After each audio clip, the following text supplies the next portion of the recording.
तर काल केला होता मी गव्हाचा केक. त्यासाठी पहिल्यांदा मी ड्रायफ्रूट्स व्यवस्थित चॉप करून घेतलेले आहेत. ड्रायफ्रूट्समध्ये मी इथं काजू आणि बदाम हे 2च घेतलेले होते. त्यानंतर एका बाऊलमध्ये अर्धी वाटी साखर घेतलेली आहे. तुम्ही इथे 1 वाटी साखरही घेऊ शकता. मला जरा शुगर कमी हवी होती म्हणून मी त्यामध्ये अर्धी वाटी साखर घेतली.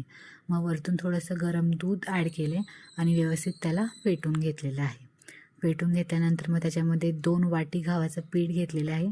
ते आपण त्यामध्ये टाकणार आहोत आणि अर्धा चमचा इथं बेकिंग सोडा घेतलेला आहे, तो पण टाकणार आहोत आणि 3 चमचे इथे कोको पावडर घेतलेली आहे. तुम्ही इथे 4 किंवा 5 चमचे पण कोको पावडर घेऊ शकता, तसं काही नाही आहे. त्यानंतर मग व्यवस्थित त्याला मिक्स करून घ्यायचं आहे आणि वरतून गरम दूध ॲड करायचं आहे अशा प्रकारे आणि मग त्याला असं व्यवस्थित मिक्स करून घ्यायचं आहे. त्याचे असे गोळे गोळे नाही राहिले पाहिजे, अशी स्मूथ टेक्स्चर झाला पाहिजे त्याचा. तुम्ही बघू शकता बॅटर खूप छान प्रकारे असं झालेलं आहे, एकदम स्मूथ.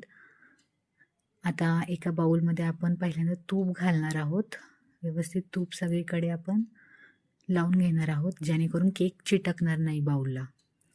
अशा प्रकारे मी तूप व्यवस्थित लावलेलं आहे. आता आपण जे केकचं बॅटर होतं ते टाकणार आहोत. आता मी फर्स्ट लेअर केली आणि त्यामध्ये मी आता वरतून ड्रायफ्रूट्स टाकणार आहे इथं.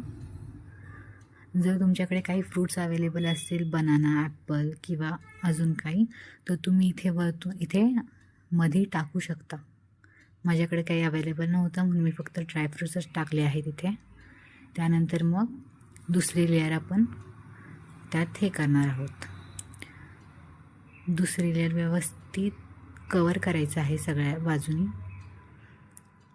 त्यानंतर दुसरी लेअर झाली की आपण त्याच्यावरती pumpkin seeds, chia seeds, watermelon seeds, तुमच्याकडे ज्या ज्या सीड्स आहेत ते तुम्ही टाकू शकता डेकोरेशनसाठी. मी इथं वरती टाकली होती पण त्याने टेस्ट खूप छान आली होती, टेस्ट एकदम चेंज झाली होती. त्यामुळे तुम्ही हे टाकू शकता अशा प्रकारे. पूर्ण कवर करायचं आहे सीड्सनी. आणि ह्याला मी 7 ते 8 मिनटं ओव्हनमध्ये बेक केलं होतं.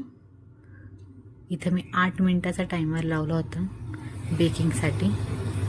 इथं आपली 8 मिनटं झालेली आहेत आणि आपला केक पण झालेला आहे, तुम्ही बघू शकता. आता आपण ह्याला चाकू घालून चेक करूया की ते व्यवस्थित झालं आहे का नाही. इथं आपला चाकू क्लीन होता, तुम्ही बघितला, आणि आत्ता पण क्लीनच निघाला आहे. त्यामुळे आपला केक व्यवस्थित रेडी झालेला आहे. तुम्ही बघा, खूप सॉफ्ट झालेला आहे. जर तुम्हाला ही रेसिपी आवडली असेल तर चॅनलला लाईक करा, शेअर करा, सबस्क्राईब करा. भेटू पुढच्या व्लॉगमध्ये. बाय.